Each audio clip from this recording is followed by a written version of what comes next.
Je vous présente la toute première, celle qui va briser la glace sans vouloir faire de jeu de mots cet après-midi, pour venir nous parler de la réflexion sur l'ostéopathie, legs des fondateurs M. Steele et M. Sutherland. Elle est graduée de l'Université de Montréal de l'École de réadaptation en 1967. Elle a eu une maîtrise en 1974, présentation et acceptation de thèse en ostéopathie par le Collège d'études d'ostéopathie en 1988. À l'Université de Montréal, elle enseigne depuis plusieurs années à la faculté de médecine, à l'École de réadaptation aussi les principes physiques et hydrauliques applicables à la physiologie humaine. Elle a fait ça pendant plus de 10 ans. Elle a enseigné aussi au Collège d'études ostéopathiques de Montréal et à Toronto et en Allemagne pendant plus de 11 ans. Elle est membre et enseignante de la faculté francophone d'enseignement modèle biodynamique de l'ostéopathie depuis 1999 et elle est membre du Registre d'ostéopathie du Québec, membre de American Cranial Academy USA.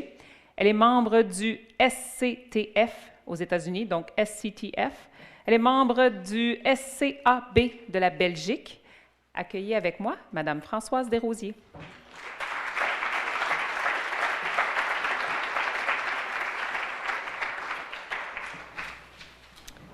J'aimerais tout d'abord remercier le comité organisateur pour m'avoir invité et de permettre de belles échanges et de belles rencontres dans un milieu si merveilleux.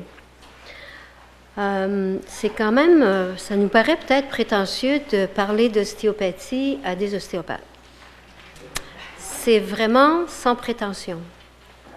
Et c'est uniquement dans le sens de mon dévouement pour la pratique et les principes de l'ostéopathie. Parce qu'au cours des années, j'ai remarqué qu'on a de très belles présentations, on a des études, on a de la recherche, comme on a vu ce matin, qui devient pure et dure, et qu'en bout de ligne, on oublie le principe fondamental de l'ostéopathie. Et si je vous le demande, vous allez peut-être ne pas le savoir. Et c'est ce qui arrive à chaque moment. Mais chacun a sa recherche personnelle également, et ça a été pour moi de reconnaître qu'est-ce que c'est que ce principe. Quel est ce principe d'autorégulation et d'auto-guérison? Ces forces inhérentes, qu'est-ce que c'est? Alors, ça m'a habité et m'a amené à une recherche dans son sens propre, comme les fondateurs nous l'ont légué à travers la transmission orale. Et avec un très grand respect profond de Dr. Fryman, qui m'a appris que see life coming through the skin. Life through is a human being with all its potency. Voir la vie passer à travers notre peau et que la vie est l'être humain avec toute son potency. Parce que Dr. Sutherland nous a donné un drôle de défi. Il nous a dit « Find the health ». Trouver la santé, tous on peut trouver la maladie. Alors c'est ce que j'aimerais apporter. Et aussi, ce matin, on a parlé de quelque chose qui est super important, du langage ostéopathique. Et croyez-moi, c'est vrai que c'est un vrai problème. Lorsqu'on fait des programmes de cours et qui veulent être crédités, c'est qu'est-ce que vous voulez dire? Et on se demande souvent, est-ce que c'est l'œuf ou la poule? Alors, on est un peu dans ce dilemme, mais aussi pourquoi que ça se passe comme ça? D'où ça provient, cette idée que ce langage est plus ou moins adapté? Je vais essayer de voir qu'est-ce que je peux faire pour ça à travers cette présentation. Alors, Steele nous a donné que la vie est la plus grande force de l'univers.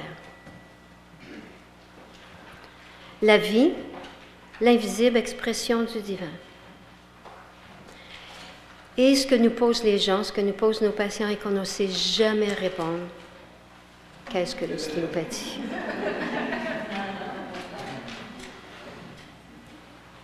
Bien sûr, c'est les os. Ostéopathie. Os, qu'est-ce qu'en pensait Dr. Steele?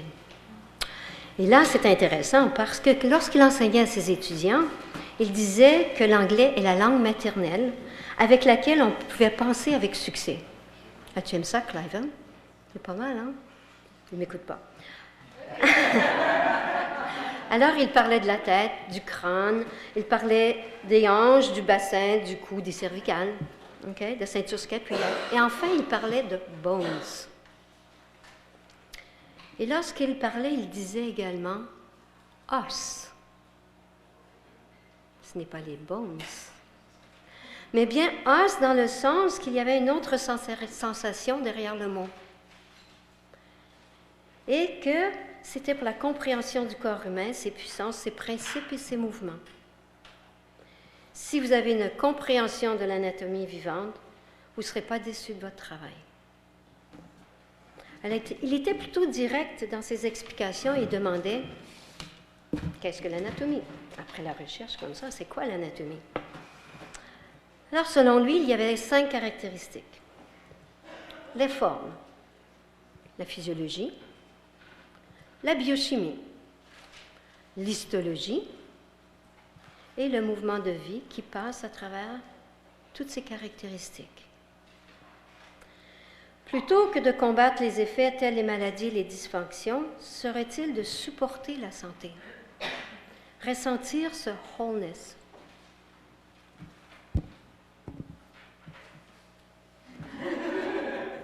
Il ajoute de tout savoir sur les os, il revient encore avec os, dans son entièreté, que l'on peut relier les 2 extrémités de l'éternité. Langage, hein? Et que notre esprit, dans un silence profond, peut boire de cette fontaine éternelle. Ah ben là, vous avez tout compris, hein? Il allait encore plus loin. Faites-vous confiance à la vie. La vie qui est cette plus grande force de l'univers. Faites-vous confiance à la mort. Est-ce que la vie, la mort, sera interreliée avec ses pleins et ses vides? Mais c'est également métabolique. C'est une fonction métabolique. Alors, l'ostéopathie de l'ancien grec, de ostéon, structure de la matière vivante. Pathos, souffrance intérieure profonde.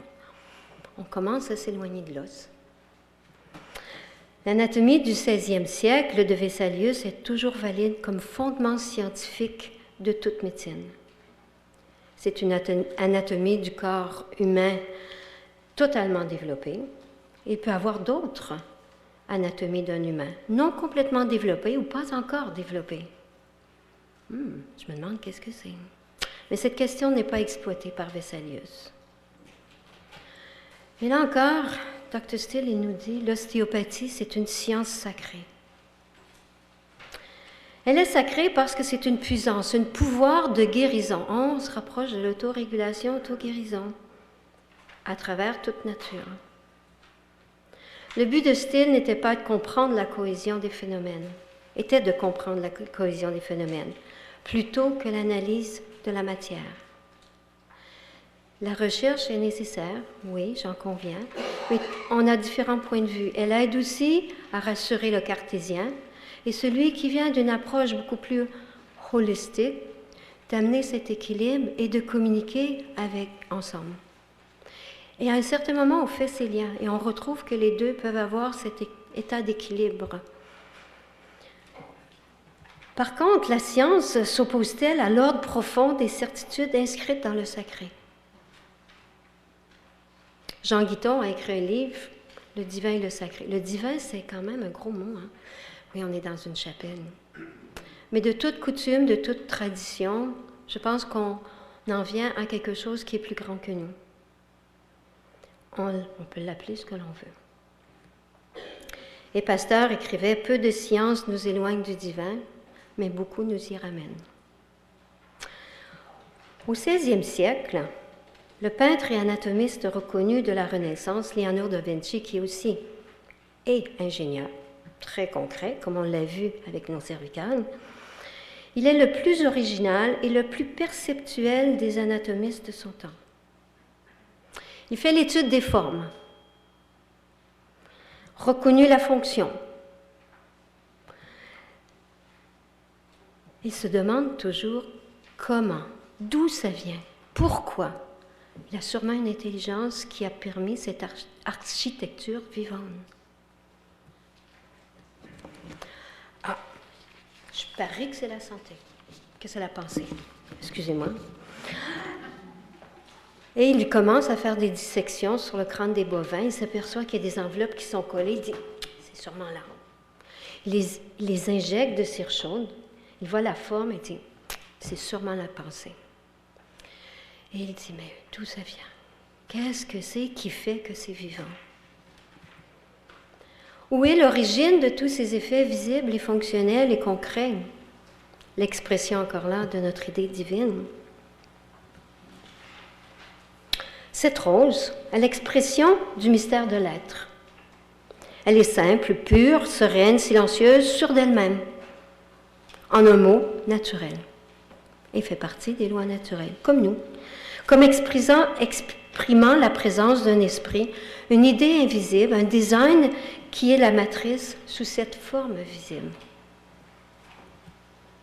Le patient est aussi l'expression divine, est une expérience de vie, est une sagesse dans son entièreté, est un système vivant, il n'est pas une maladie. Et qu'à chaque fois qu'un patient entre dans vos bureaux, il est cette expression de sagesse. Alors, nature, divin, homme, au départ, une substance, une respiration, un mouvement. Et d'un lieu, quelque part, sans adresse, non connue, mystérieusement, de cette substance immatérielle, mystérieusement une sagesse, la vie. Substance protoplasmique vivante, qui est cette même substance protoplasmique que Still disait qui remplissait tout l'univers. Un mouvement est animé, des formes se configurent, il y a création. Une impulsion embryonnaire et l'embryon respire. De cet espace où il y a l'idée, où il y a le design, la matrice, il y a une substance protoplasmique qui remplit tout l'univers. Cette forme est parfaite et contient toutes les informations de forme, de spécificité, de diversité dont tous nous sommes les effets. Avec nos besoins cellulaires, moléculaires, organiques, tissulaires. Dr. Sutherland, dans son livre Osteopathic in a Cranial Field, mais vraiment la première édition, paraphrase Dr. Still. Et là commence le problème de langage. Il dessine, en dessinant une image d'un système parfait sans perturbation. C'est cette maison sous l'océan où les portes et les fenêtres sont ouvertes pour laisser passer la marée.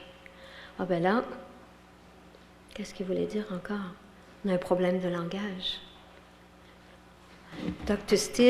Sutherland utilisait beaucoup d'allégories, beaucoup de métaphores, ce qui nous a amené beaucoup de confusion. Et en plus, cette ostéopathie est américaine, donc de langue anglaise, et dans la traduction, on a oublié le sens de les mots.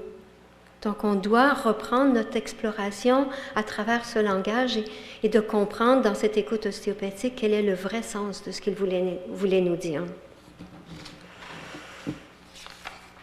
Alors, pour exprimer cette maison sous l'océan était pour exprimer ce quelque chose de même intelligence qui gouverne la rotation de la Terre, de la Lune, du Soleil, des planètes et de la marée de l'océan. Et pourquoi il a pris cette image? C'est qu'il s'est inspiré de Rachel Carson du livre « La mer autour de nous ». Et Carson dépasse presque les limites de notre imagination lorsqu'elle parle des rochers liquides modelés par l'océan de la marée. Cette mer autour de nous est plus qu'un silence profond. Et que ces mouvements ne sont pas sur des axes linéaires, mais dans toutes les dimensions de l'espace. Et fort heureusement, maintenant, on a la perspective en 3D et que peut-être qu'un jour, on va pouvoir mesurer, comme en algorithme, qu'on peut mesurer ces mouvements vivants sans y appliquer de force, mais bien dans leur nature profonde. Je pense que si on veut étudier le comportement d'un animal sauvage, si on le manquage, ce sera un peu difficile. Alors, cette mer autour de nous est plus qu'un silence profond. Elle se manifeste par l'embryon. Et Dr. Sutherland a reconnu ce souffle de vie. Comme initiateur de mouvement, et il a utilisé ce mot marée pour décrire les fluides dans les fluides. Les fluides dans les fluides qui est ce potency. Et je ne le traduis pas parce qu'il ne peut pas être traduit. Parce qu'on va dire puissance, pour power, on va dire puissance. Mais le vrai terme, c'est potency. Et ces fluides dans les fluides, ce potency, sont les effets de la respiration primaire et non pas du système nerveux central. Et les phénomènes du MRP sont également les effets de la respiration primaire. Il a aussi reconnu la transparence et a été témoin de quelque chose qui respire à travers nous. C'est quelque chose qui est omniprésent et qu'il a mentionné le 12 avril 1948. Quelle belle année! Cette idée fut très menaçante à son époque et l'est toujours de nos jours. Ces forces embryologiques qui font la formation, qui nous forment, demeurent présentes toute la vie. Elles sont ces forces thérapeutiques inhérentes d'autorégulation. N'est-ce pas ce principe premier d'ostéopathie? Est-ce une poésie, une philosophie ou le compte-rendu de plusieurs vies et plusieurs années de voir et de percevoir de nos fondateurs? Dr. Still était sur le terrain, il était avec les fermiers, il était avec les Indiens, il était avec eux, dans la même nature. Dr. Sutherland était journaliste. Il avait l'écriture comme art. Et si vous relisez La promenade du Véron et que vous la relisez, le sens va ressortir de façon différente à chaque moment. Alors, cette mer autour est nourricière dans toutes les dimensions de l'espace. Et on sait que maintenant, on peut le voir en 3 dimensions. Elle est nourricière de par son potency, animée d'une force encore plus grande. Et là, Dr. Sutherland il nous a dit potency avec un grand P. Bon, merci beaucoup. Alors, ces forces inhérentes dans l'organisme vivant. Cette mer elle-même, nourrie par un océan. Cette présence extérieure de la respiration primaire. C'est quelque chose de plus grand. Embryologiquement, position, forme, respiration, fonction, ces forces formatives de l'embryon sont des forces de renouvellement, de la forme et de la fonction, de mouvements perpétuels pour la croissance et le développement. Mouvement protoplasmique, de développement et de création. Ces mêmes forces que Dr. Still et Dr. Sutherland ont reconnues comme forces inhérentes, infaillibles, qui ne font pas d'erreur, ces forces thérapeutiques capables de transmutation. Et lui, qui avait l'habitude d'enseigner, fixer les problèmes et les dysfonctions, je ne vous dis pas que ce n'est pas nécessaire, il évoque une mystérieuse intelligence suprême qui se déplace et passe à travers nous comme si nous étions transparents et va dans toutes nos cellules. Dr. Sutherland, un feu, une présence extérieure qui traverse et crée un mouvement de vie dans les fluides et dans toutes les cellules. C'est tout un défi que de trouver la santé. De même époque que Dr. Sutherland, professeur Blechschmidt, allemand, embryologiste, anatomiste, après 40 ans d'études et de recherches sur la forme embryonnaire et humaine, il étudie la forme. Il étudie de la façon que la forme se reproduit au cours de l'ontogénèse durant les 8 premières semaines de l'embryon. Et lui, dans l'art de ce qu'il pouvait percevoir, afin de comprendre ces phénomènes, il les a dessinés par des coupes microscopiques et qu'il a mis sous microscope. Et professeur Blechschmidt initie tout de suite la relation spatiale des stades embryologiques par la phase précurseur, le on-lag, espace-position, pré-devenir, les caractéristiques de croissance et de développement dans les champs cellulaires, le gestalt, la capacité de changement de forme en devenir dans les champs métaboliques, le gestaltome.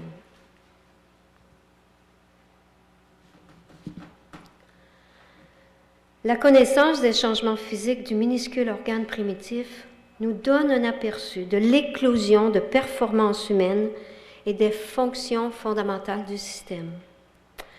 Étonnamment, il a pu reconnaître également cette relation spatiale, mais aussi cette décision, ce pouvoir de décision avant la formation. Et Dr. Sutherland a reconnu ces mêmes forces et ce même pouvoir de décision par l'écoute ostéopathique.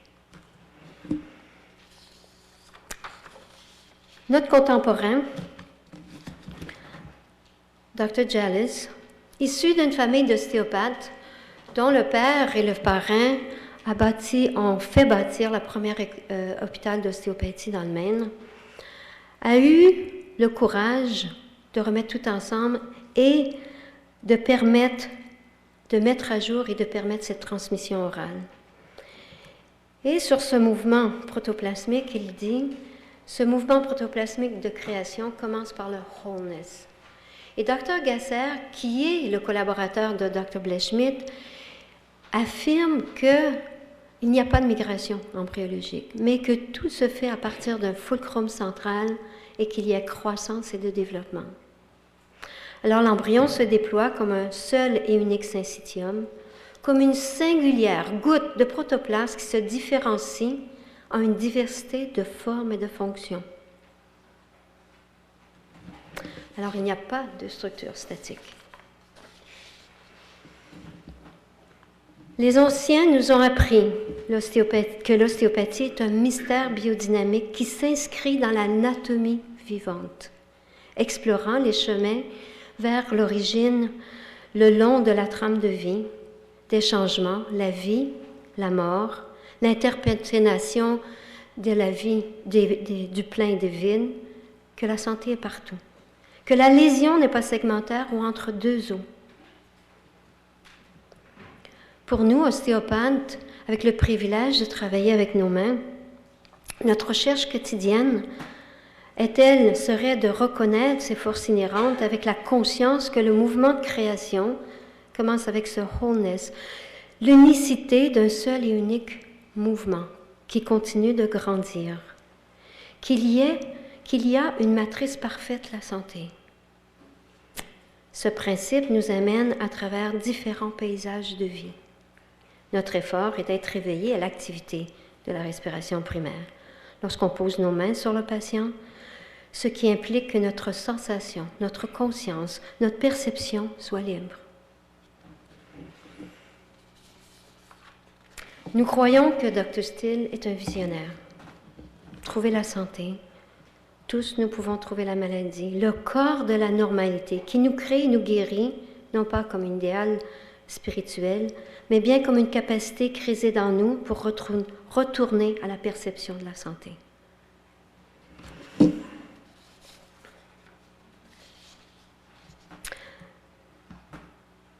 Nous traversons les ponts et les paysages que les anciens ont traversés.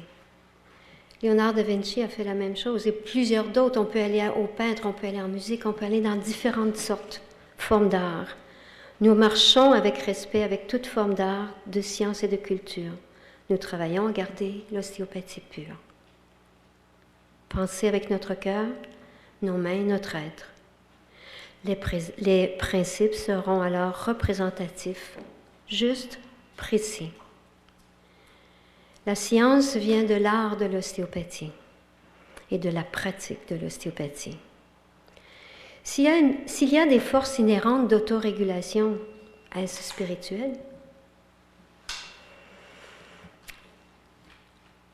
Dr. Still, encore une fois, nous dit étudier l'anatomie, l'anatomie, l'anatomie, l'anatomie vivante.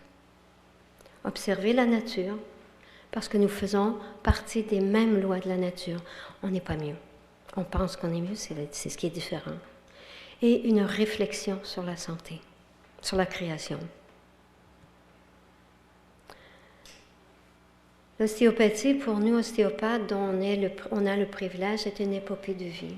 C'est une façon d'être, une recherche de quelque chose de plus grand. Et c'est quelque chose de plus grand qui vit dans le cœur de l'individu qui la pratique. Et c'est vraiment ce que je sens et de la façon que je la pratique. ce qui ne m'empêche pas de continuer d'étudier, quelle que soit la forme, qui peut me donner accès de continuer de la vivre profondément dans mon cœur au service des patients.